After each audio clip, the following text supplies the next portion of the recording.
The crack of splitting wood echoed across the empty prairie like a gunshot, and Eleanor Lawson felt her heart drop into her stomach as the wagon lurched violently to one side. She pulled hard on the reins, calling out to her mare in what she hoped was a soothing voice, but the damage was already done. The wheel had shattered completely, sending splinters of wood scattering across the dusty trail like broken bones. It was April 1878, and she was at least 20 miles from Fort Smith, Arkansas, with nothing but rolling grasslands stretching endlessly in every direction under a merciless afternoon sun. Eleanor climbed down carefully, her traveling dress catching on the rough wooden seat as she descended. The sight that greeted her was worse than she had imagined. The wheel had not simply cracked, but had exploded outward, probably weakened by the rough terrain she had crossed that morning. The iron rim lay half buried in the dirt, completely separated from what remained of the wooden spokes. She stood there for a long moment, staring at the destruction, feeling the weight of her situation settle over her shoulders like a heavy cloak. She had left Fort Smith 3 days ago, heading west toward her brother's homestead near the Kansas border. Thomas had written to her 6 months earlier, urging her to come help him and his wife with their new baby. Eleanor had been living in Little Rock with her aunt since their parents died, working as a seamstress to earn her keep. When Thomas's letter arrived with enough money for supplies and the journey, she had seen it as a chance for a fresh start, a way to be useful and perhaps find some purpose beyond mending other people's clothes. Now she stood alone on the prairie, 23 years old and stranded with a broken wagon, a tired horse, and supplies meant to last her another week of travel. The sun beat down relentlessly, and she could already feel sweat trickling down her back beneath her cotton dress. She had passed a creek about 2 miles back, which meant water was not an immediate concern, but the isolation pressed in on her from all sides. She had not seen another soul since yesterday afternoon, when a family in a covered wagon had passed her going the opposite direction. Eleanor walked around the wagon, assessing her situation with growing anxiety. She had flour, dried beans, coffee, salt pork, and various other supplies packed in crates and barrels. Her clothes and personal belongings filled a trunk strapped to the back.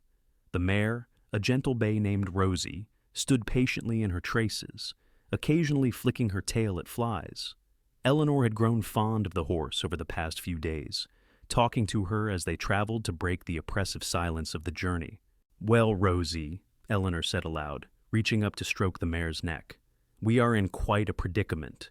The horse snorted softly as if in agreement. Eleanor looked back down the trail toward Fort Smith, then ahead toward where she hoped her brother's homestead lay. Neither direction offered any immediate help. She could unhitch Rosie and ride back, but that meant abandoning all her supplies and the wagon itself. Thomas had paid good money for both the wagon and the provisions. She could not simply leave everything behind. She was still standing there, trying to formulate some kind of plan, when she heard the sound of approaching hoofbeats. Her heart leaped with both hope and caution. She had heard enough stories about the dangers of traveling alone, particularly for women. Outlaws, drifters, and worse roamed these territories. Still, she had little choice but to wait and see who was coming. The rider appeared over a low rise about a quarter-mile back, a single figure on horseback, moving at an easy canter. As he drew closer, Eleanor could make out more details. He was tall, sitting straight in the saddle with the easy confidence of someone who had spent most of his life on horseback. He wore typical cowboy attire, dark trousers, a worn cotton shirt, a leather vest, and a wide-brimmed hat that shaded his face from the sun. A bedroll and saddlebags were secured behind his saddle, and she could see the glint of a rifle in a scabbard. Eleanor stood by her wagon, trying to appear composed despite the anxiety fluttering in her chest.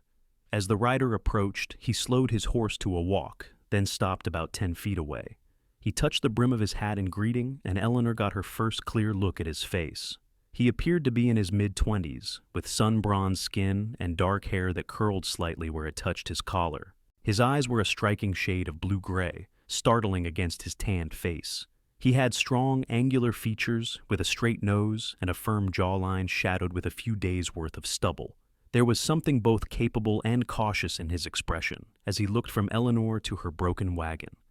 "Afternoon, madam," he said, his voice a deep baritone, with the slow drawl of someone raised in these parts. "Looks like you have run into some trouble." "The wheel shattered," Eleanor replied, trying to keep her voice steady. "About 10 minutes ago." The cowboy dismounted with fluid grace, dropping his horse's reins to ground-tie the animal. He approached the wagon slowly, as if not wanting to startle her with sudden movements. Eleanor appreciated the consideration, even as she remained wary. He crouched down beside the broken wheel, examining the damage with a practiced eye. "That is finished," he said after a moment, standing and brushing dust from his hands. "No repairing that. You would need a whole new wheel, and even then, the axle might be damaged." Eleanor had already suspected as much, but hearing it confirmed made her stomach knot with worry. "Is there anything that can be done?" The cowboy looked at her directly for the first time, and she found herself unable to look away from those blue-gray eyes. There was intelligence there, and something else she could not quite name. Kindness, perhaps, or at least basic human decency. "Where were you headed?" he asked. "My brother's homestead, near the Kansas border, north and west of here." He let out a low whistle. "That is still a good ways off? You were traveling alone?" Eleanor bristled slightly at the implied judgment in his tone. "I am perfectly capable of managing on my own. Or I was, until the wheel broke." A slight smile tugged at the corner of his mouth, but it was not mocking. "I did not mean to suggest otherwise, madam. Just surprising is all. These roads can be dangerous." "I had little choice in the matter," Eleanor said, her tone softening slightly. "My brother needs help with his family, and I am all he has." The cowboy nodded, his expression growing more thoughtful. He walked around the wagon again, this time looking at all the supplies packed inside. Eleanor watched him, trying to gauge his intentions. He did not seem threatening, but she had learned long ago that appearances could be deceiving. "I am Asher Edwards," he said finally, turning back to her. "I have been working on a ranch about 30 miles south of here, but I finished my contract and was heading north looking for new work." "Eleanor Lawson," she replied, deciding that basic courtesy required an introduction in return. "Well, Miss Lawson, here is your situation as I see it. You cannot fix this wagon, and you cannot pull it with a broken wheel. You could ride your horse back to Fort Smith and get help, but that would take the better part of 2 days there and back, and there is no guarantee you would find someone willing to come out here. Meanwhile, your supplies would be sitting out here unguarded." Eleanor had already worked through these same calculations. "And what would you suggest, Mr. Edwards?" Asher pushed his hat back slightly, revealing more of his face. "I could help you transport your supplies. My horse is strong enough to carry a good load, and your mare could carry some as well. We could cache what we cannot carry and come back for it later, or I could help you carry everything in stages. It would take longer, but you would not lose anything." Eleanor considered this proposal carefully. The idea of accepting help from a complete stranger made her nervous, but what other choice did she have?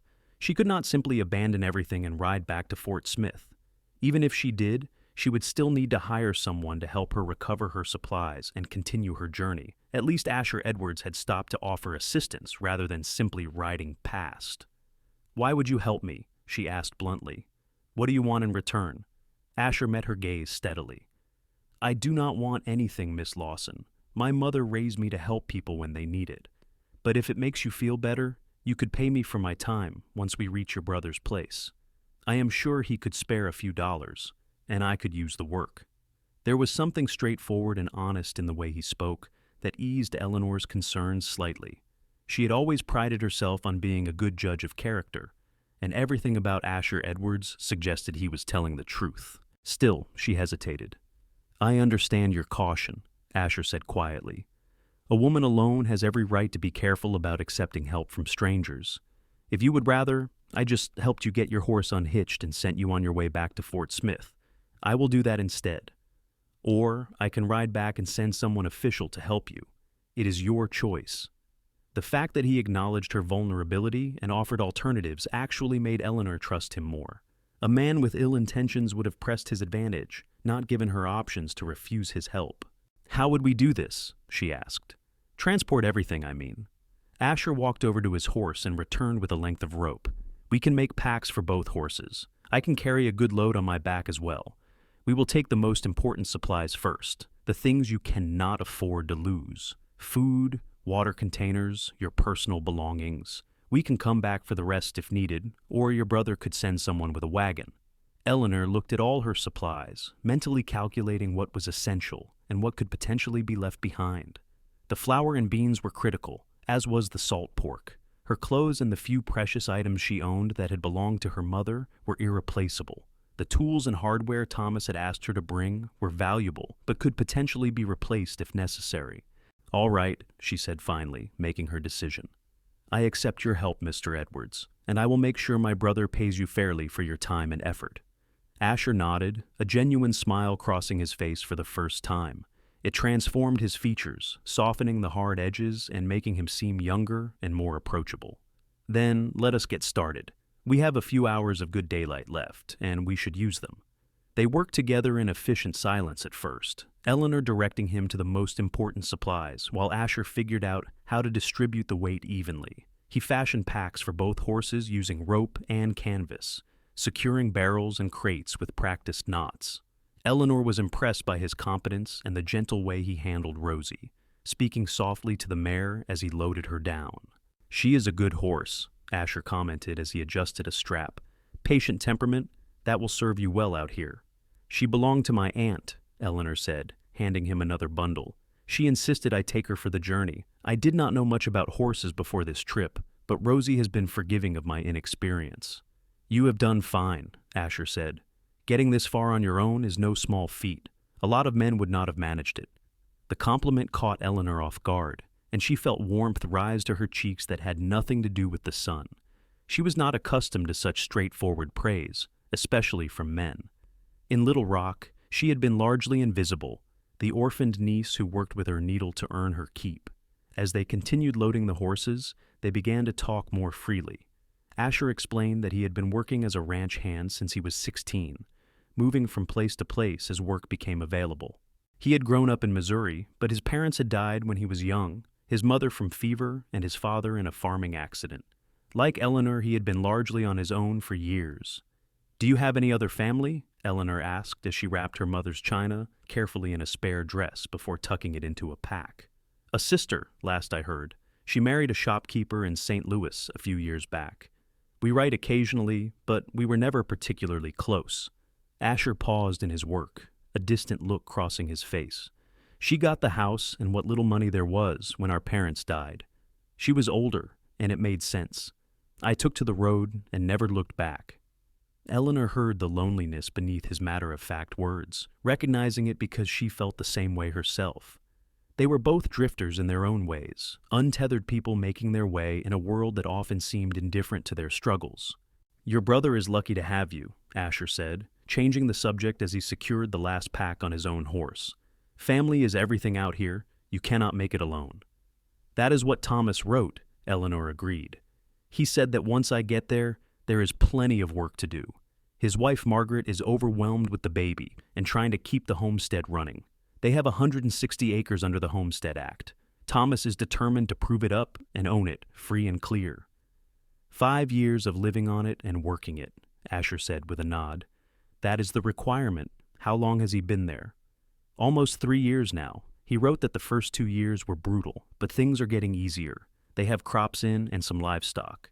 A few neighbors within a day's ride." Asher looked thoughtful. "That area of Kansas can be good land if you can survive the first few years. Weather is harsh sometimes, but the soil is rich." With both horses loaded and Asher carrying a heavy pack on his own back, they set out. Eleanor rode Rosie, grateful that Asher had managed to keep her load light enough that the mare was not overburdened. Asher walked alongside his horse, leading it by the reins. The sun was beginning its descent toward the horizon, painting the prairie in shades of gold and amber. They traveled in companionable silence for the first mile, Eleanor adjusting to the rhythm of their new arrangement. She found herself watching Asher as he walked, noting the easy confidence in his stride and the way he periodically scanned their surroundings with alert, watchful eyes. He was clearly comfortable in this environment, reading the land in ways she was only beginning to understand. "Do you think anyone will take the wagon?" Eleanor asked after a while, glancing back even though it had long since disappeared from view. "Possible," Asher admitted, "but not likely. It is broken and off the main trail. Most people out here are just trying to get where they are going. They do not have time to stop and scavenge. Still, Thomas paid $40 for that wagon." Asher let out a low whistle. "That is a good sum. I am sorry for your loss, Miss Lawson.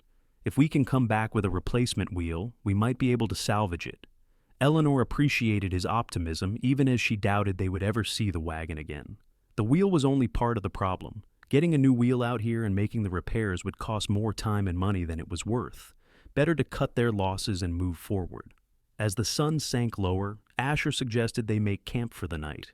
Eleanor had been expecting this, but still felt a flutter of nervousness at the prospect of spending the night out on the prairie with a man she had only met a few hours ago. Asher seemed to sense her discomfort. "There is a creek about a mile ahead," he said. "Good place to stop for the night. I will set up my bedroll on the far side of the camp, give you privacy. I know this situation is not ideal, Miss Lawson, but I give you my word that you are safe with me." Eleanor looked at him for a long moment, searching his face for any sign of deception. She found none. "I believe you, Mr. Edwards, and I appreciate your consideration." They reached the creek just as twilight was settling over the land. It was a small, clear stream running over smooth stones, flanked by a few cottonwood trees that provided some shelter.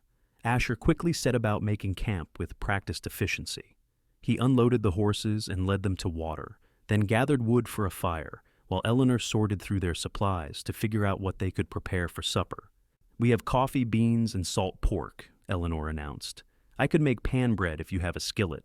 "I have one in my pack," Asher said, returning with an armful of dry wood. "And I have some cornmeal if you want to stretch the flour." They worked together to prepare the meal, falling into an easy rhythm, despite having known each other for only a few hours. Asher built the fire and set up a tripod to hang the coffee pot, while Eleanor mixed the bread dough and sliced the salt pork. As darkness fell around them, the firelight created a small circle of warmth and light that pushed back against the vast emptiness of the prairie. "You are good at this," Asher observed as Eleanor expertly flipped the pan bread. "Cooking over an open fire is not easy." "I did plenty of it before my parents died," Eleanor said. "We had a small farm outside Little Rock. Nothing like my brother's homestead, but enough to keep us fed. My mother taught me how to make do with very little. Sounds like she was a wise woman." She was. Eleanor felt the familiar ache of loss that came whenever she thought about her parents. 5 years had passed, but the grief was still there, muted but persistent. "She died of consumption. My father followed her 6 months later. The doctor said it was his heart, but I think he just could not bear to go on without her." Asher was quiet for a moment, staring into the fire. "That is a powerful kind of love." "It is. I always hoped I might find something like that someday." Eleanor surprised herself with the admission. She was not usually so open with strangers about her private hopes. "You will," Asher said with simple confidence.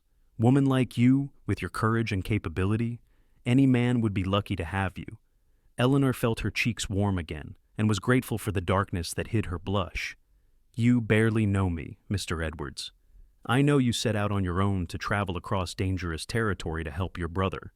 I know you did not fall apart when your wagon broke down in the middle of nowhere. I know you are willing to trust a stranger because you are practical enough to recognize when you need help." Asher looked up from the fire, meeting her eyes. "That tells me plenty about your character, Miss Lawson." Eleanor did not know how to respond to that, so she focused on serving up the food instead. They ate in comfortable silence, the sounds of the prairie night filling the spaces between them. Crickets chirped in the grass, and somewhere in the distance, a coyote howled. The stars emerged overhead in brilliant profusion, more than Eleanor had ever seen in her life. "I had forgotten how beautiful the night sky could be," she said softly, leaning back to look up at the vast expanse of stars. "In Little Rock, there are too many lights. You cannot see them like this." Asher tilted his head back as well, and they sat side by side, gazing upward. "One of my favorite things about this life," he admitted. "No matter where you go, the stars are always there. Something constant in a world that never stops changing." There was something profoundly peaceful about that moment, sitting by the fire under the stars, with this stranger who was becoming less strange with every passing hour. Eleanor felt some of the tension drain out of her shoulders, the constant worry and anxiety that had been her companion since leaving Fort Smith easing just a little. After they finished eating, Asher cleaned up the dishes in the creek while Eleanor prepared her bedroll. True to his word, he set up his own sleeping area on the opposite side of the fire, a respectful distance away. Eleanor changed into her nightdress behind a screen of bushes, grateful for his discretion, then settled into her blankets with her back to the fire. "Good night, Miss Lawson," Asher called softly from across the camp. Good night, Mr. Edwards, and thank you for everything. No, thanks needed. Get some rest. We have a long walk ahead of us tomorrow. Eleanor closed her eyes, listening to the crackle of the fire and the gentle sounds of the prairie. She had expected to lie awake for hours, nervous about her situation and uncertain about trusting Asher Edwards. Instead, she felt safe in a way she had not felt since leaving Fort Smith. Within minutes, she was asleep. She woke once during the night to find Asher sitting up by the fire, keeping watch. He saw her stir and gave her a reassuring nod before she drifted back to sleep. When she woke again at dawn, he was already up and had the coffee brewing. "Morning," he said cheerfully as Eleanor emerged from her blankets, trying to smooth her tangled hair. "Sleep well?" "Better than I expected," Eleanor admitted. "Did you stay up all night?" "I slept some. I am used to getting by on not much rest." He poured her a cup of coffee and handed it over. "We should eat and get moving. The sooner we get you to your brother's place, the better." They shared a quick breakfast of leftover bread and coffee, then loaded up the horses again. As the sun climbed higher, they set off across the prairie, following what Asher assured her was the most direct route to the Kansas border. The day grew hot as they traveled, and Eleanor was grateful for the wide-brimmed bonnet that shaded her face. Asher maintained a steady pace, never pushing too hard, but never wasting time either. They stopped briefly at midday to rest the horses and eat some dried beef and hardtack, then pressed on. As they walked, they talked more. Asher told her about some of the ranches where he had worked, painting vivid pictures of vast herds of cattle and the challenging work of driving them to market. Eleanor shared stories about her life in Little Rock, the endless hours of sewing and mending, the society ladies who looked right through her as if she were furniture. "Did you have any suitors back there?" Asher asked casually as they crossed a shallow stream. Eleanor laughed, though there was little humor in it. "Me? No, I had no prospects, no dowry, nothing to recommend me except my needle skills. I was invisible, Mr. Edwards. That is why Thomas's letter was such a blessing. It gave me a purpose, a place where I was actually wanted and needed." Asher was quiet for a moment, then said, "Their loss. Anyone with eyes could see you are worth far more than a dowry or social standing." Eleanor did not know what to say to that, so she simply smiled and changed the subject, asking him about the landscape they were passing through. But his words stayed with her, warming her from the inside in a way that had nothing to do with the sun. That evening, they made camp near a small grove of trees that offered some shelter from the wind. As they prepared supper, Asher taught Eleanor how to read some of the signs in the landscape, pointing out animal tracks and explaining what they meant. "You see those marks there?" he said, crouching down to point at some impressions in the soft earth near the stream. "Deer, probably a small herd. Came through here this morning early." Eleanor knelt beside him, studying the tracks with interest. "How can you tell it was this morning? See how the edges are still sharp? If they were older, the wind and sun would have softened them, made them less distinct." He pointed to another set of tracks nearby. "And these are rabbit. They are always around water sources at dawn and dusk." "You read the land like I read fabric," Eleanor observed. "Every mark tells you something." Asher grinned at her. "That is a good way to put it. Out here, knowing how to read these signs can mean the difference between eating and going hungry, or between walking into danger and avoiding it." As they ate their supper that night, Eleanor found herself relaxing even more in Asher's presence. He had a dry sense of humor that emerged more as he grew comfortable with her, and she discovered that she enjoyed making him laugh. His whole face lit up when he smiled, and the sound of his laughter was warm and genuine. "Tell me about your brother," Asher said, as they sat by the fire after supper. "What is he like?" "Thomas is 5 years older than me. He practically raised me after our parents died, at least until our aunt took me in. He is stubborn, determined, maybe a bit too proud for his own good sometimes." Eleanor smiled, thinking of her brother. "But he has a good heart. When he met Margaret, he changed, softened somehow. She is good for him. Do they know you were coming? Will they be worried when you do not arrive on time?" Eleanor's smile faded. "I told them approximately when to expect me, but not a specific date. They will not start worrying for at least another week, I think. Still, I hope we can get there soon. I do not want them to fret." "We will get you there," Asher assured her. "Another 3 or 4 days at this pace, maybe less if the weather holds and we do not run into any trouble." "What will you do after you deliver me safely to Thomas's homestead?" Eleanor asked, surprised by how much the thought of saying goodbye to Asher bothered her. Asher shrugged, poking at the fire with a stick.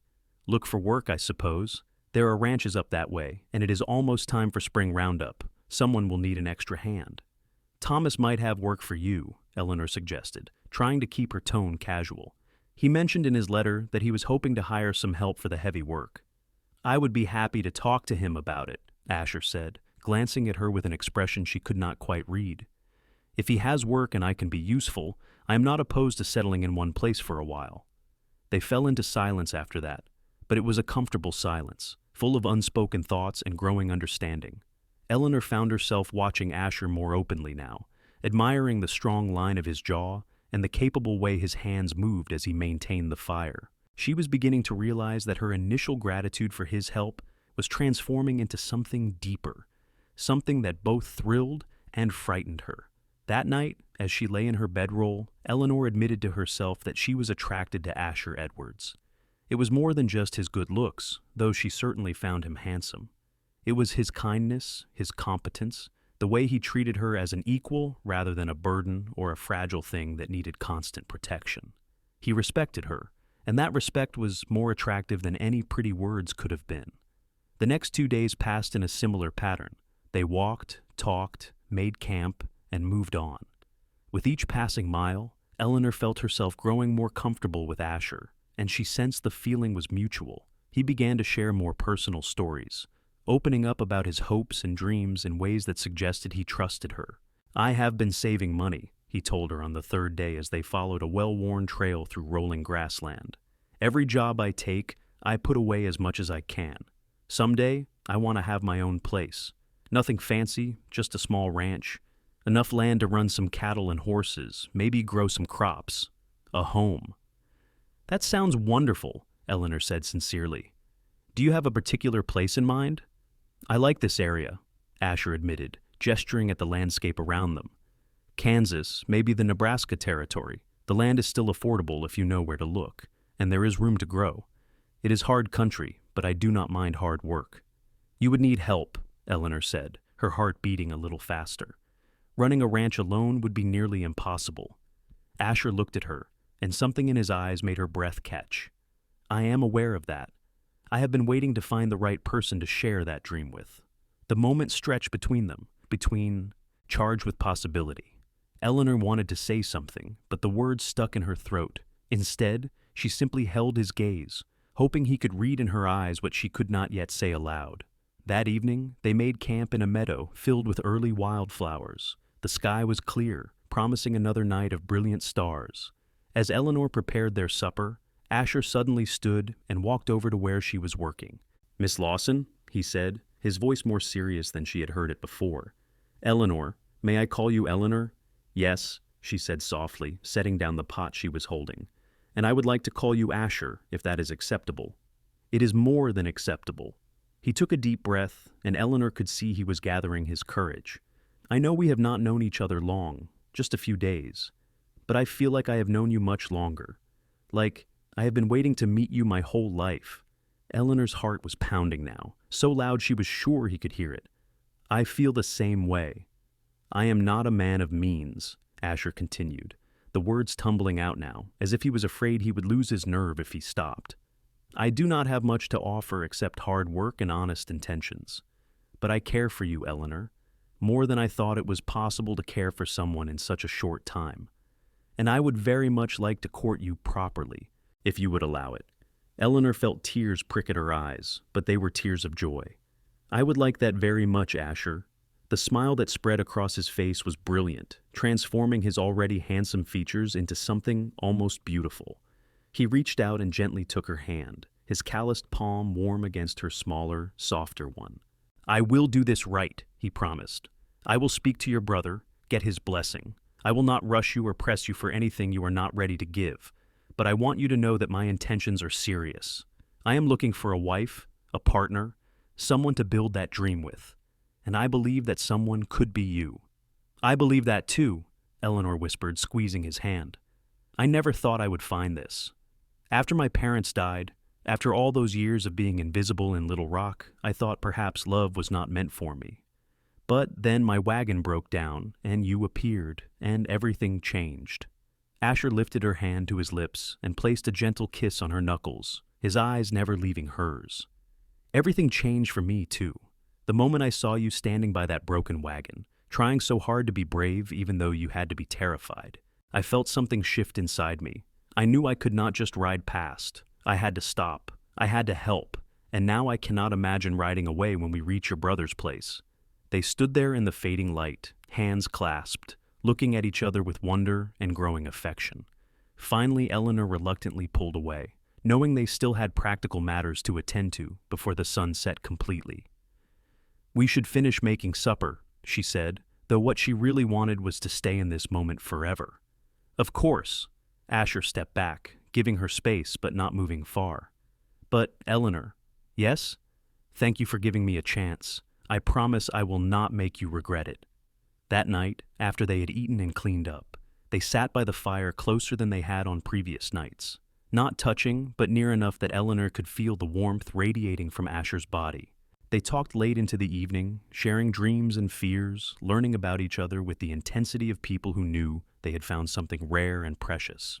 "What do you want from life?" Asher asked as they watched the fire burn down to embers. "If you could have anything, what would it be?"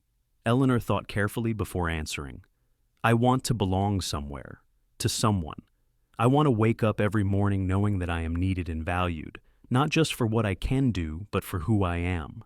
I want children someday, a family of my own. And I want partnership, true partnership, with someone who sees me as an equal." She looked at him. "Is that too much to ask?" "No," Asher said firmly. "That is exactly what everyone should have, and that is what I want to give you, if you will let me." Eleanor felt something settle deep in her chest, a sense of rightness that she had never experienced before. "I think I am already letting you." They sat in comfortable silence for a while longer. Then Asher stood and extended his hand to help her up. "We should get some sleep. Tomorrow will be another long day." Eleanor took his hand and let him pull her to her feet. They stood close for a moment, and she thought he might kiss her. Instead, he simply brushed a stray curl back from her face, his touch gentle and reverent. "Good night, Eleanor. Sweet dreams." "Good night, Asher." The next day, their journey took them through more varied terrain. They crossed several streams, climbed over rocky outcroppings, and traversed stretches of grassland that seemed to go on forever.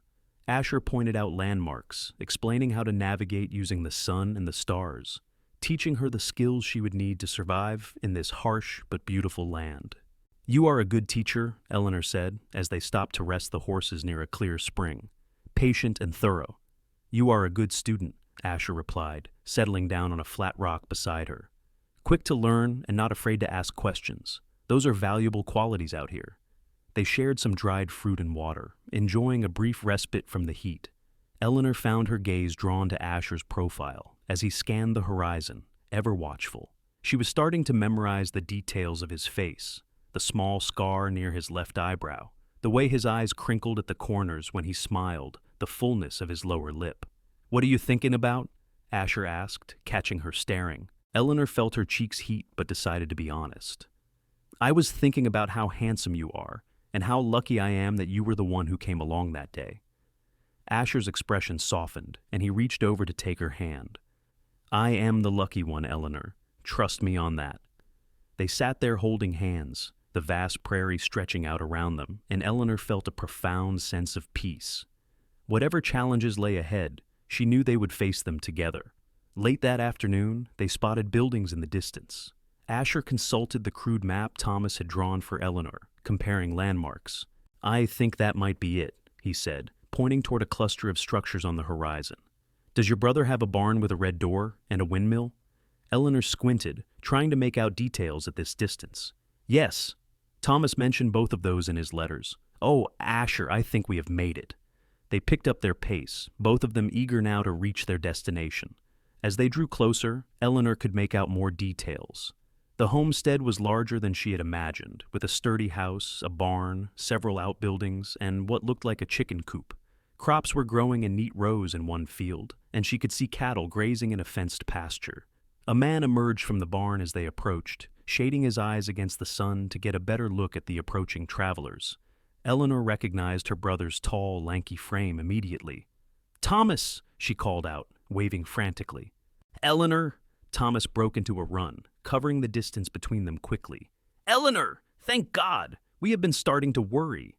Eleanor slid down from Rosie's back and ran to meet her brother, throwing herself into his arms. Thomas hugged her tightly, then held her at arm's length to look her over. "You are all right? What happened? Where is the wagon?" "It is a long story," Eleanor said, laughing and crying at the same time. "The wagon wheel broke, and I was stranded, and then Asher found me and helped me bring everything here." Thomas looked past her to where Asher stood holding the horses, a respectful distance away. His expression was cautious but grateful. "I owe you my thanks, sir. My sister means the world to me." Asher stepped forward, extending his hand. "Asher Edwards, I was glad to help. Your sister showed remarkable courage and resourcefulness. She would have managed even without my assistance, but I am grateful I could make her journey easier." Thomas shook Asher's hand firmly, already sizing up the other man with a brother's protective eye. Before he could say anything else, a woman appeared on the porch of the house, a baby on her hip. "Eleanor," she called out, "is that really you?" "Margaret." Eleanor hurried toward her sister-in-law, eager to meet her and see her new niece for the first time. The next hour passed in a flurry of introductions and explanations. Eleanor admired her niece, a chubby, cheerful baby named Sarah, who was already 6 months old. Margaret fussed over Eleanor, insisting she must be exhausted and starving after her ordeal. Thomas unloaded the supplies from the horses, while Asher tended to the animals, making sure they were properly fed and watered after their long journey. Eventually, they all gathered around the table in Thomas and Margaret's cozy kitchen. Margaret had prepared a hearty stew and fresh bread, and Eleanor thought she had never tasted anything so delicious. As they ate, she told the story of her journey, with Asher occasionally adding details she forgot. "So, this wheel just exploded?" Thomas asked, still trying to understand the magnitude of the disaster. "I checked that wagon before you left, Eleanor. It seemed sound." "I think I must have hit a hidden rock or something," Eleanor explained. "There was a crack like a gunshot, and then the wheel was just in pieces." "And you were 20 miles from anywhere," Margaret said, her eyes wide. "Oh, Eleanor, you must have been terrified." "I was frightened," Eleanor admitted. "But then Asher appeared, and he helped me figure out what to do. He has been a perfect gentleman the entire time, Thomas. I want you to know that." Thomas nodded, his expression serious. "I can see that, and I appreciate it more than I can say. Mr. Edwards, I would like to pay you for your time and effort. It is only right." "That is not necessary," Asher began, but Thomas held up a hand. "It is necessary. You helped my sister when she needed it most. That is worth something. Besides," Thomas added with a slight smile, "Eleanor tells me you might be looking for work. I could use a good hand around here, especially with spring planting and the cattle. If you are interested, I would like to discuss terms." Asher glanced at Eleanor, who gave him an encouraging smile. "I am very interested, Mr. Lawson. Thank you." "Good. We can work out the details tomorrow. For tonight, you are welcome to use the bunkhouse. It is not much, but it is clean and dry." After supper, while Margaret was putting baby Sarah to bed, Eleanor helped clean up the kitchen. Thomas pulled her aside, his expression serious. "Eleanor, I need to ask you something, and I want an honest answer." "Of course. This Asher Edwards, there is something between you two, is there not? I see the way you look at each other." Eleanor felt her cheeks heat, but she met her brother's eyes steadily. "Yes. He has asked permission to court me properly, and I have accepted. I know it is fast, Thomas, but I have never been more certain of anything in my life." Thomas sighed, running a hand through his hair. "You have only known him a few days, Eleanor." "I know, but sometimes that is all it takes to recognize something real." Eleanor took her brother's hand. "I am not asking you to understand immediately. I am just asking you to give him a chance. Get to know him. I think you will like him once you do." Thomas studied her face for a long moment, then nodded slowly. "All right. I trust your judgment, Eleanor. You always were wiser than your years, but I will be watching him carefully. If he does anything to hurt you, he will answer to me." "I would expect nothing less," Eleanor said, standing on tiptoe to kiss her brother's cheek. "Thank you for trusting me." That night, Eleanor lay in a real bed for the first time in days, in a small room that Margaret had prepared for her. It was simple, but comfortable, with a window that looked out over the prairie. She could see the bunkhouse in the distance, a small building with a light glowing in the window. Asher was there, probably settling in for the night. Eleanor found herself missing his presence already, missing their campfire conversations and the sound of his voice.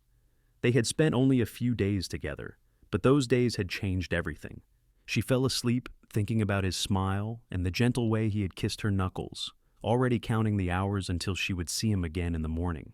The next few weeks settled into a comfortable routine. Asher proved himself an invaluable worker, throwing himself into every task Thomas set before him with tireless energy and skill. He repaired fences, helped with the planting, tended the cattle, and took on the heavy labor that had been wearing Thomas down. Thomas began to relax around him, recognizing that Asher was exactly what he seemed to be, an honest, hard-working man with integrity. Eleanor, meanwhile, devoted herself to helping Margaret with the endless work of running a homestead. She cooked, cleaned, mended clothes, tended the vegetable garden, and helped care for baby Sarah. Margaret was openly grateful for the assistance, and the two women quickly became friends as well as family. But the best parts of Eleanor's days were the times she spent with Asher. They saw each other at meals, of course, but they also found small moments throughout the day to talk. Asher would appear at the kitchen door with fresh eggs from the chicken coop, staying to chat while Eleanor prepared breakfast. She would bring him water and cool cloths when he was working in the fields under the hot sun, and they would sit in the shade of the barn for a few stolen minutes. On Sundays, when the heavy work paused, they would take walks together, always properly chaperoned by Thomas or Margaret. They would stroll through the prairie grasslands, talking about everything and nothing, learning each other's minds and hearts with the intensity of people falling deeply in love. "Tell me something you have never told anyone else," Eleanor said one Sunday afternoon, as they walked beside a stream, Margaret following at a discreet distance with baby Sarah. Asher thought for a moment, his expression distant. "When I was a boy, maybe 10 years old, I found a wounded hawk in our barn. My father wanted to kill it, said it was suffering, and there was no point trying to save it. But I could not let him do it. I hid that bird and nursed it back to health over several weeks, fed it, cleaned its wounds, kept it safe. When it finally healed enough to fly, I took it outside and let it go." "That is beautiful," Eleanor said softly. "What happened then?" "My father was furious, said I had wasted time and resources on a creature that would never be grateful, that would never remember what I had done for it. But he was wrong. That hawk stayed in our area for years afterward. I would see it sometimes, circling over our fields, and I swear it would dip its wings when it saw me, like it was saying hello." Asher smiled at the memory. "It taught me that kindness is never wasted, even when others do not understand it." Eleanor felt tears prick her eyes. "I think that bird was very lucky to have found you." "I was the lucky one," Asher said. "It taught me that broken things can heal if you give them time and care, and that sometimes the most worthwhile things are the ones everyone else has given up on." They stopped walking, standing close together beside the stream. Asher reached out and gently took her hand, his thumb brushing over her knuckles. "Eleanor, I know we agreed to take this slowly, to court properly and give your brother time to get used to the idea. But I need you to know that my feelings have not changed. If anything, they have grown stronger every day. I love you. I think I have loved you since that first moment I saw you standing by your broken wagon, refusing to give up or give in to despair." Eleanor's heart felt like it might burst from her chest. "I love you too, Asher. I think I started falling for you when you offered to help me without asking for anything in return. And I have fallen deeper every day since." "Then will you marry me?" Asher asked, his voice rough with emotion. "I know I should wait longer, do this more properly, but I cannot help it. I want you to be my wife, Eleanor. I want to build that dream with you, the ranch, the home, the family, all of it. Will you marry me?" "Yes," Eleanor whispered, tears streaming down her face now. "Yes, Asher, I will marry you." Asher pulled her into his arms, holding her close. Over Eleanor's shoulder, he saw Margaret grinning and giving him an encouraging thumbs up. He smiled back, then pulled away just enough to look into Eleanor's eyes. "I will do this right," he promised. "I will talk to Thomas tonight, get his formal blessing. We will have a proper wedding, invite your family and any friends you want there. I will build us a home, Eleanor, I swear it, a real home where you will always know you belong and are valued. We will build it together, Eleanor corrected gently. Partners, remember? Partners, Asher agreed, his smile brilliant. Always and forever. That evening, after supper, Asher asked Thomas for a private word. They went outside and stood near the barn, and Eleanor watched anxiously from the kitchen window while pretending to help Margaret with the dishes. Do you think Thomas will say yes? Margaret asked, making no secret of the fact that she was watching too. I hope so, Eleanor said, but Thomas can be stubborn when he wants to be. Out by the barn, Thomas crossed his arms and studied Asher with a serious expression. I think I know what you want to talk about. I would like your permission to marry Eleanor, Asher said directly. I know I have not been here long, but I love her, Mr. Lawson. I will spend the rest of my life making sure she knows how much. I will work hard to provide for her, protect her, cherish her. You have my word on that. Thomas was quiet for a long moment, and Asher felt sweat trickle down his back despite the cool evening air. Finally, Thomas extended his hand. You have my blessing, Asher. I can see that you care for my sister, and more importantly, I can see that she loves you. Eleanor deserves happiness after everything she has been through. If you can give her that, then I am proud to call you my brother. Asher shook Thomas's hand firmly, relief and joy flooding through him. Thank you, sir. I promise I will not let you down. Just make her happy, Thomas said with a slight smile. That is all I ask. Back in the house, Eleanor saw the two men shake hands and nearly collapsed with relief. Margaret let out a delighted laugh and pulled Eleanor into a hug. We are going to have a wedding, Margaret exclaimed. Oh, Eleanor, I am so happy for you. The next few weeks were a whirlwind of activity. They decided to have the wedding at the homestead, with Reverend Miller from the nearest town, almost a day's ride away, coming to perform the ceremony. Margaret threw herself into preparations with enthusiasm, helping Eleanor make a simple but beautiful wedding dress from some fabric Thomas had bought for Margaret, but that she insisted Eleanor use instead. Asher spent every spare moment working on a small cabin about a quarter-mile from the main house. Thomas helped him, and together they built a sturdy two-room structure with a stone fireplace, a real wooden floor, and glass windows that Thomas had been saving for a special project. It was not large or fancy, but it was solid and well-made, a real home. What do you think? Asher asked nervously the first time he brought Eleanor to see it. The structure was nearly complete, missing only some finishing touches. Eleanor walked through the rooms, tears streaming down her face. She touched the smooth wooden walls, looked out the windows at the prairie stretching endlessly beyond, stood before the fireplace imagining fires burning there on cold winter nights. It is perfect, she said finally, turning to face Asher. It is absolutely perfect. Asher crossed the room in 3 long strides and pulled her into his arms. This is ours, Eleanor, our home. The start of everything we have dreamed about. They stood there holding each other in their new home, and Eleanor felt a profound sense of gratitude for the broken wagon wheel that had stranded her in the middle of nowhere and brought Asher Edwards into her life. The wedding took place on a beautiful Sunday morning in late May 1878. Neighbors from surrounding homesteads came, along with a few of Thomas's friends from Fort Smith. It was a small gathering, but full of warmth and genuine joy. Eleanor wore her new dress with wildflowers in her hair that Margaret had gathered that morning. Asher wore his best clothes, cleaned and pressed, his dark hair neatly combed, and his face freshly shaved. Reverend Miller performed the ceremony in front of the cabin Asher had built, with the vast prairie as their backdrop, and the morning sun casting everything in golden light. Eleanor's hands trembled as Asher slid a simple gold band onto her finger, a ring he had ridden all the way to Fort Smith to buy. I, Asher Edwards, take you, Eleanor Lawson, to be my lawfully wedded wife, he said clearly, his eyes never leaving hers. I promise to love you, honor you, and cherish you, for richer or poorer, in sickness and in health, for as long as we both shall live. Eleanor's voice was steady and sure as she made her own vows.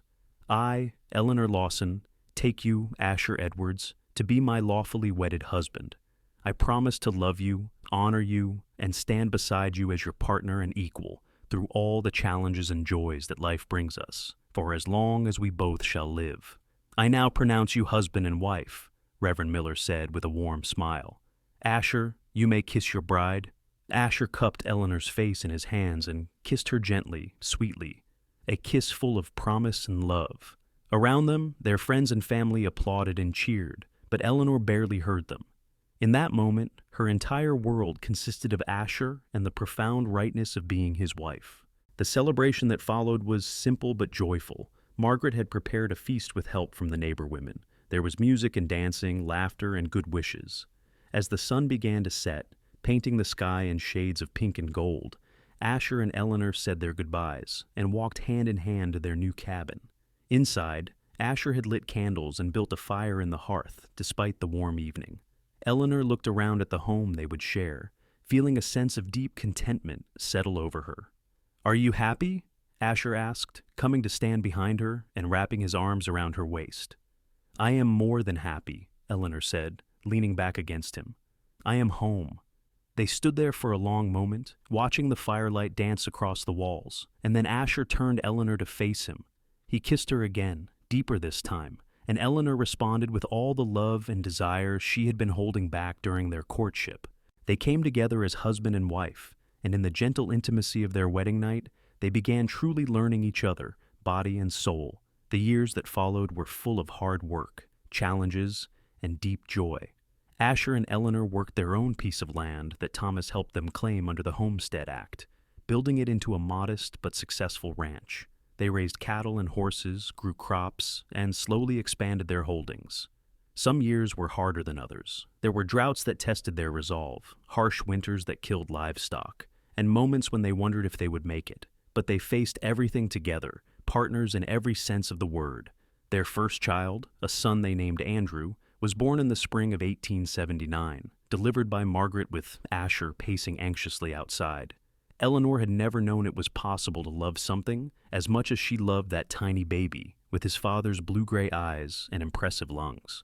"He is perfect," Asher said in wonder, holding his son for the first time. "Eleanor, he is absolutely perfect." 2 years later, a daughter named Grace joined the family, followed by another son, Matthew, 2 years after that. Their cabin grew as their family did, with Asher adding rooms and improvements every year. It became a real home, filled with the sounds of children's laughter and the warmth of a family built on love and mutual respect. Eleanor bloomed in her new life. The invisible girl from Little Rock became a confident, capable woman, respected by her neighbors and beloved by her family.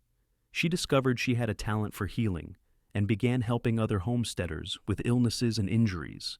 Asher supported her work completely, often riding with her to distant homesteads when someone needed help, watching the children while she tended to the sick. "You have become quite the frontier doctor," Asher teased one evening as Eleanor returned from helping deliver a neighbor's baby.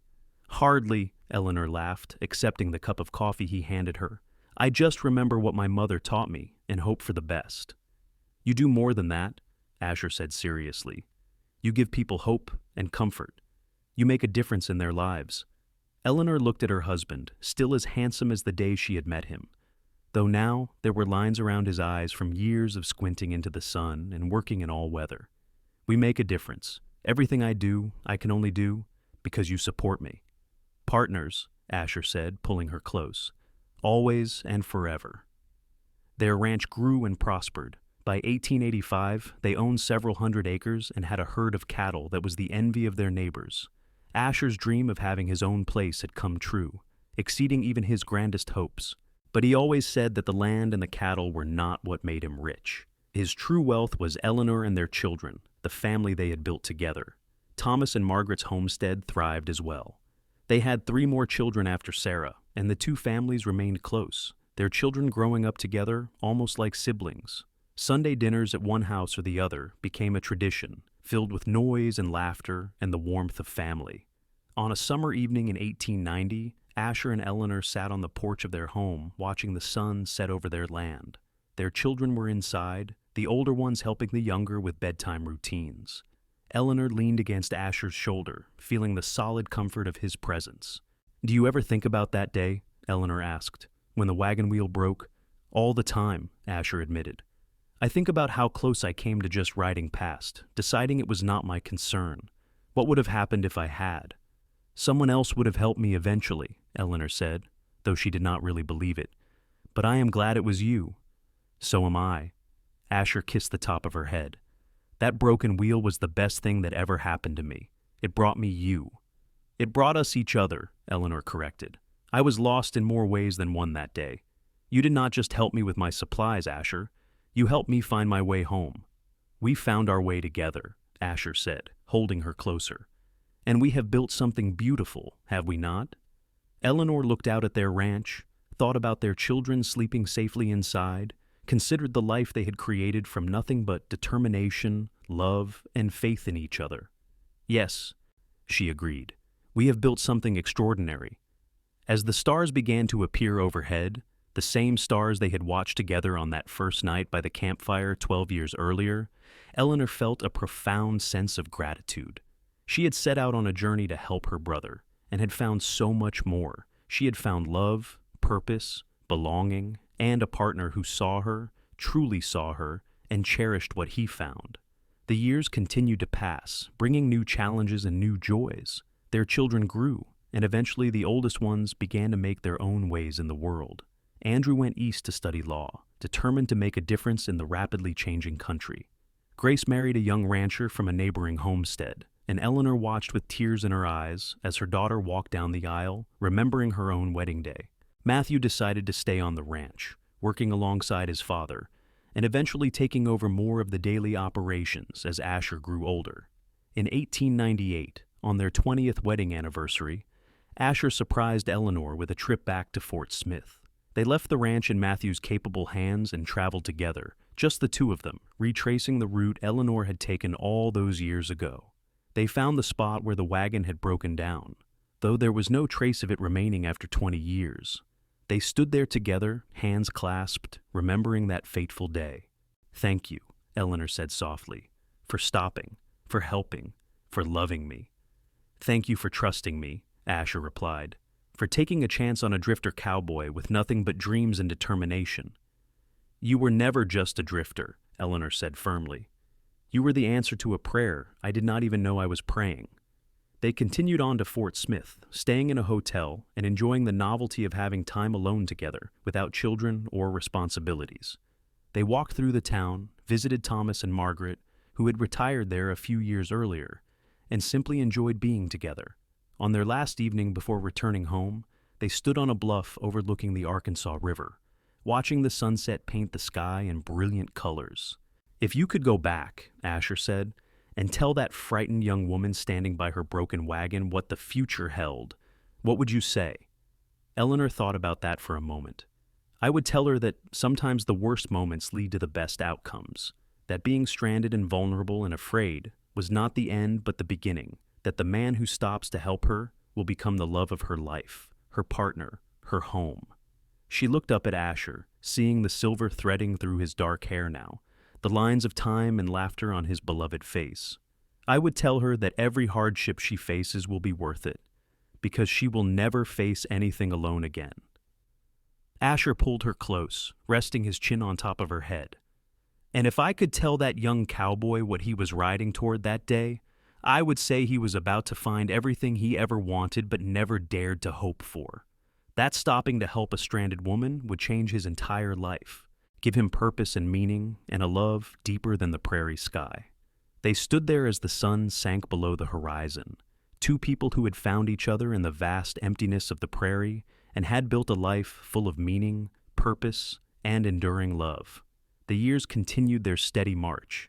There were grandchildren, eventually, filling the ranch with new laughter and joy. Eleanor loved being a grandmother, spoiling her grandchildren in ways she had never indulged her own children. Asher built a swing beneath the old cottonwood tree near the house, and it was never empty when the grandchildren visited. In the summer of 1905, when Eleanor was 50 and Asher was 52, they celebrated their 27th wedding anniversary with a large gathering of family and friends. All their children came home, bringing spouses and grandchildren. Thomas and Margaret traveled from Fort Smith. Neighbors from miles around attended, bearing gifts and good wishes. As Eleanor looked around at the crowd gathered in front of her home, she felt overwhelmed by the richness of her life. She had worried, that day the wagon wheel broke, that she would die alone on the prairie, unmourned and forgotten. Instead, she was surrounded by love, the matriarch of a large and thriving family, a respected member of her community, and still deeply, passionately in love with her husband. That night, after everyone had left or gone to bed, Eleanor and Asher took a walk under the stars, as they had done countless times over their years together. They walked to the spot where their cabin had first stood, before they had expanded it into a proper house. They could still see the original stone fireplace, now part of a much larger structure. "Do you remember our wedding night?" Asher asked, pulling Eleanor close. "I remember everything," Eleanor said. "Every moment of these 27 years is precious to me." "We have been blessed," Asher said seriously, "more than we probably deserved." "We made our own blessings," Eleanor corrected gently. "With hard work, faith, and love. We took a terrible situation and turned it into something beautiful. You are the beautiful thing, Eleanor. You always have been." Eleanor laughed softly. "I am 50 years old, Asher. My hair is gray, my face is lined, and my hands are rough from years of work." "You are the most beautiful thing I have ever seen," Asher insisted, turning her to face him. "I see the same woman I saw 27 years ago, standing by that broken wagon, brave, determined, capable, kind. I see my wife, my partner, the love of my life, and yes, you are still beautiful to me." Eleanor felt tears slip down her cheeks, but they were happy tears. "I love you, Asher Edwards. I have loved you from almost the first moment I met you, and I will love you until my last breath." "And beyond," Asher said, kissing her tenderly. "Our love is the kind that lasts forever, Eleanor. Nothing can break it or diminish it." As they stood there beneath the stars, holding each other close, Eleanor reflected on the strange and wonderful path that had led them here. A broken wagon wheel, miles from anywhere, had seemed like a disaster. Instead, it had been the beginning of everything good in her life. Asher had carried her supplies when she could not, had won her trust with his kindness and integrity, and had given her a love that had sustained them both through nearly 3 decades of life on the frontier. The seasons continued their eternal cycle. Springs brought new calves and planting. Summers meant long days of hard work under the blazing sun. Autumns were for harvest and preparation. Winters tested their endurance with harsh cold and driving snow. Through it all, Asher and Eleanor faced each season together, their love growing deeper and stronger with each passing year. In 1912, they celebrated their 34th anniversary quietly, just the two of them, sitting on their porch and watching the sunset. They were older now, moving a bit slower, but still active and engaged with life. Matthew ran the ranch with his own growing family, but Asher still helped with the work, refusing to fully retire. "We should take another trip," Eleanor suggested. "Maybe go see Andrew in Washington. He keeps inviting us." "That is a long way," Asher said, but there was interest in his voice. "But it might be nice to see the capital, see what our son is doing there." They did make that trip the following spring, traveling by train now instead of wagon or horseback. Andrew showed them around Washington with pride, introducing them to important people and showing them the monuments and government buildings. But Eleanor and Asher were most impressed not by the grand architecture or powerful people, but by their son's obvious happiness and success. He had built a good life for himself and his family, just as they had taught him to do. "You did well with them," Asher told Eleanor on the train ride home. "All our children turned out fine, and that is because of you." "It is because of both of us," Eleanor insisted, as she always did when he tried to give her sole credit. "We raised them together, taught them together, loved them together. Everything we have accomplished, we have done as partners." Asher smiled and squeezed her hand. "Partners? I never get tired of hearing that word." As they entered their later years, Asher and Eleanor took great joy in their role as grandparents and eventually great-grandparents. Their home remained a gathering place for family, and they loved nothing more than having the house full of children and grandchildren. Eleanor taught her granddaughters how to sew and cook and garden. Asher taught his grandsons how to ride and rope and care for the land. Together, they passed on the values that had sustained them: hard work, integrity, kindness, and the importance of family. In the spring of 1920, Asher and Eleanor celebrated their 42nd wedding anniversary. It was a smaller gathering this time, as some of their children and grandchildren lived too far away to travel easily. But Thomas and Margaret were there, both of them in their 70s now, and moving slowly but still sharp in mind and warm in spirit. "Do you remember when you first brought Eleanor to my homestead?" Thomas asked Asher as they sat on the porch after supper. "I was not sure about you at first. Thought you might be taking advantage of my sister's situation." "I remember," Asher said with a slight smile. "You watched me like a hawk for weeks. Can you blame me? But you proved yourself, Asher. You have been a good husband to my sister, a good father to your children, a good man. I am proud to call you my brother." The two men shook hands, a gesture of mutual respect and affection that had been earned over more than 4 decades of family connection. Inside, Eleanor and Margaret were washing dishes and laughing over some shared memory, their friendship as strong as ever. As night fell and their guests departed, Asher and Eleanor stood together looking out over their land. The ranch had changed over the years, growing and evolving with the times. They had electricity now, and a telephone line connected them to the wider world. But the land itself remained constant, the rolling prairie stretching endlessly under the vast sky, just as it had 42 years ago when they had first met. "We built something that will last," Eleanor said softly. "Not just the ranch, but the family, the legacy. Our children and grandchildren will carry forward what we started here." "That is more than I ever dreamed possible," Asher admitted. "When I was young and drifting from place to place, I never imagined I could have all this. A home, a family, a legacy." "You earned it," Eleanor said firmly. "Every bit of it." They stood in comfortable silence for a while. Then Asher turned to Eleanor with a mischievous glint in his eye. "Do you know what I was thinking about today?" "What?" "That broken wagon wheel. I was thinking that we should find it somehow, mount it on our wall as a reminder of where we started." Eleanor laughed, the sound warm and rich.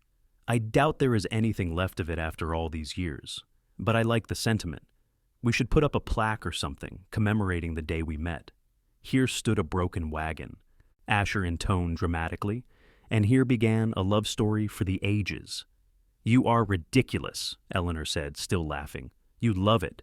"I love you," Eleanor corrected, reaching up to cup his weathered cheek in her hand. "I have loved you for 42 years, and I will love you for whatever time we have left." Asher covered her hand with his own, his eyes suspiciously bright in the starlight. "Whatever time we have left, we will spend it together, just like we have spent every day since that broken wagon brought us together." As the years rolled on, age inevitably took its toll. Both Asher and Eleanor slowed down, their bodies not as willing or able as they once had been, but their minds remained sharp and their love continued to burn bright. They spent their days surrounded by family, enjoying the fruits of a life well lived. In the summer of 1925, they celebrated their 47th wedding anniversary with a huge gathering. 3 generations of family descended on the ranch, turning it into a joyous celebration of love and family.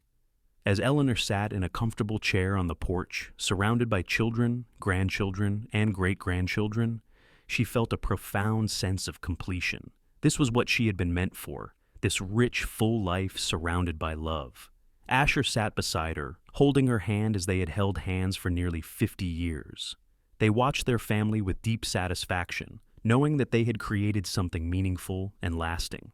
"No regrets?" Asher asked softly, leaning close so only Eleanor could hear. "Not a single one," Eleanor replied with absolute certainty. "Every moment, even the hard ones, brought us here. I would not change anything." "Neither would I. Well, maybe I would have stopped to help you sooner that day the wheel broke, saved you a few minutes of worry." Eleanor smiled. "You were right on time, Asher, right exactly when you needed to be." As the celebration continued around them, children playing in the yard, and grandchildren serving food, and great-grandchildren running wild with joy, Asher and Eleanor sat together in perfect contentment. They had started with nothing but a broken wagon and a chance encounter on the empty prairie. They had built a life, a family, a legacy that would endure long after they were gone. The sun set over the ranch, painting the sky in brilliant colors, and Eleanor squeezed Asher's hand. He squeezed back, and in that simple gesture was everything they had ever needed to say to each other. Love, partnership, gratitude, and the deep knowledge that they had found in each other exactly what they had been searching for all along. Years later, long after both Asher and Eleanor had passed peacefully into rest, their great-grandchildren would tell the story of how they met. They would speak of a broken wagon wheel miles from anywhere, and a cowboy who stopped to help.